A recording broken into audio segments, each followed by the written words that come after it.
आप सबों को जय मसीह की। अपने लिए पृथ्वी पर धन इकट्ठा न करो। मत्ती 6:19-21 दोस्तों, क्या एक व्यक्ति के पास या मसीह व्यक्ति के पास उसके पास अधिक धन नहीं होना चाहिए? उसे धन नहीं रखना चाहिए? क्या उसको डिपॉजिट नहीं करनी चाहिए? क्या उसको पैसे इकट्ठे नहीं करना चाहिए? क्या उसके पास लग्जरी लाइफ नहीं होनी चाहिए? सोना चांदी, उसके पास गाड़ी बंगला उसको नहीं रखना चाहिए? इस वचन का क्या अर्थ है दोस्तों? आइए आज हम इस पद के अनुसार हम लोग सीखेंगे इस भाग में, अपने लिए पृथ्वी पर धन इकट्ठा ना करो। दोस्तों, वचन कहता है आदि में परमेश्वर ने आकाश और पृथ्वी की सृष्टि की उत्पत्ति 1 अध्याय के 1 पद। पृथ्वी और आकाश एक ही जो है भाग के 2 हिस्सा हैं।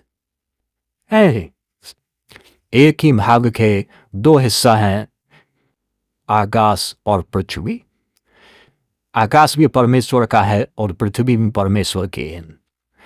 लेकिन पृथ्वी परमेश्वर ने मनुष्य को दी और वहां पर परमेश्वर ने एक उद्देश्य से रखा। लेकिन एक मनुष्य आज पृथ्वी की जिंदगी को ही सारी जिंदगी समझ बैठा है और पृथ्वी पर ही सदा की जिंदगी तराश रहा है। वो ये सोच रहा है कि मेरी सारी जिंदगी यहीं कटे और मेरे पास जितना भी धन दौलत है मैं उसे भोगता रहूं, उपयोग करता रहूं। वो लंबी उम्र की चाह रखता है और वो चाहता है कि वो कभी भी ना मरे। वो ऐसा उपाय खोजने में लगा हुआ है ताकि उसको अपनी धन अपनी दौलत उसको छोड़ना ना पड़े। लेकिन वचन ये बताता है कि तुम पृथ्वी पर नहीं परंतु स्वर्ग में धन इकट्ठा करो, क्योंकि फाइनली आपको इस पृथ्वी से छोड़कर जाना है। ये चीज़, ये पद ये बताता है कि आपका सदा का जीवन इस पृथ्वी पर नहीं है, परंतु आपको इस पृथ्वी से एक दिन छोड़ करके जो है उस राज्य में जाना है जहां यीशु मसीह ने बताया है। दोस्तों, जब आप वहां जाएंगे, आपने सबके लिए सब कुछ किया है। एक इंसान जब मरता है तो संसार में लोग उसके लिए पिंडदान करते हैं, उसके लिए बहुत कुछ लोग करते हैं। मरने वाले की आत्मा की शांति के लिए, उसकी मोक्ष प्राप्ति के लिए बहुत सारे रीति रिवाज करते हैं। लेकिन दोस्तों, क्या आपके करने से क्या आपका पूर्वज, आपका बुजुर्गों को वो जीवन प्राप्त होगा? नहीं दोस्तों। यदि आज आप अपने पूर्वजों के लिए बपतिस्मा लेने लगे, पूर्वजों के लिए विश्वास करने लगे, तो क्या उनका उद्धार होगा? नहीं दोस्तों। दोस्तों, आपको अपने जीते जी जिंदे रहते हुए ही दोस्तों आपको अपने जो है उस स्वर्गीय जीवन के लिए उत्तम उपाय यहीं रह के कर सकते हैं।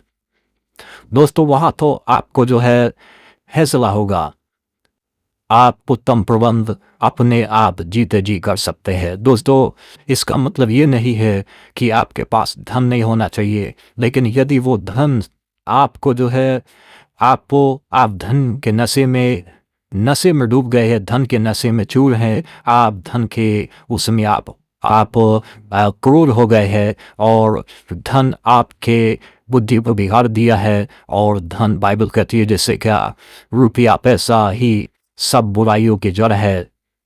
और यदि आपका जीवन बुरा होता जा रहा है तो दोस्तों ये धन व्यर्थ बेकार है दोस्तों। परंतु यदि ये धन आपके सर के ऊपर चढ़ के नहीं बोला, धन का नशा आपके ऊपर नहीं है, धन से आपके अंदर घमंड पैदा नहीं हुआ है, धन से आप जो है छोटे और निचले वर्ग के लोगों को सम्मान देना नहीं भूले हैं, तो दोस्तों ये धन आपके लिए बुरा नहीं है। ये धन आपके लिए बुरा नहीं है। दोस्तों, एक व्यक्ति का असली धन क्या होता है? क्या ये पैसा हमेशा से था? जब सृष्टि बनी बाबा आदम के समय से क्या ये पैसा रुपया ये धन था? यीशु मसीह ने ये कहा कि पृथ्वी पर अपने लिए धन इकट्ठा ना करो। यस, ये बात कही। और धन में जब धन की बात आती है तो क्या बाबा आदम के समय से क्या ये रुपया था? ये रुपया को जो है चलन में आए हुए मैच कितने साल हुए हैं, कितने हजार साल हुए हैं दोस्तों। जबकि यीशु ने धन की बात कही कि अपने लिए धन इकट्ठा ना करो। तो वो धन क्या है दोस्तों?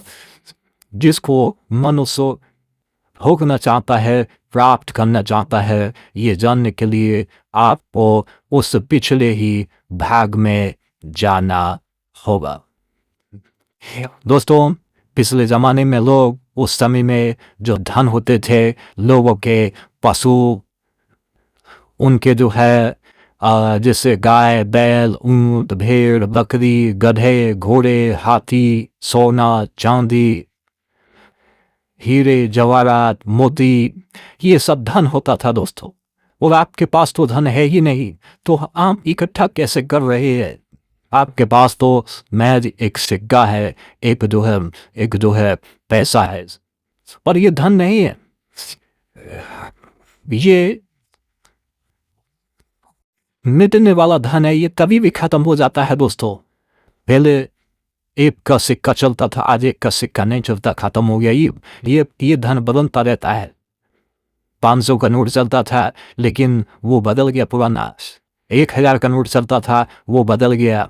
लेकिन दोस्तों, जो धन है वो कभी भी नहीं बदलता, वो आज भी धन ही है और ना ही उसकी कीमत कोई बदल सकता है और ना ही बदला जा सकता है। लेकिन दोस्तों, एक व्यक्ति संसार में सब कुछ इकट्ठा करना चाहता है उत्तम जीवन के लिए, लेकिन स्वर्ग के लिए क्या कर रहे हैं आप और उसके लिए क्या प्लानिंग है दोस्तों? आप वहाँ के जीवन के बारे में क्या सोचते हैं दोस्तों? आप अपनी राय जरूर कमेंट में बताएं, कमेंट बॉक्स में कमेंट जरूर करें। हालेलुया प्रेज़ और जरूर लिखें और चैनल को सब्सक्राइब भी कर लें। हमारे साथ जुड़ने के लिए बहुत धन्यवाद। आज की वीडियो में इतना ही।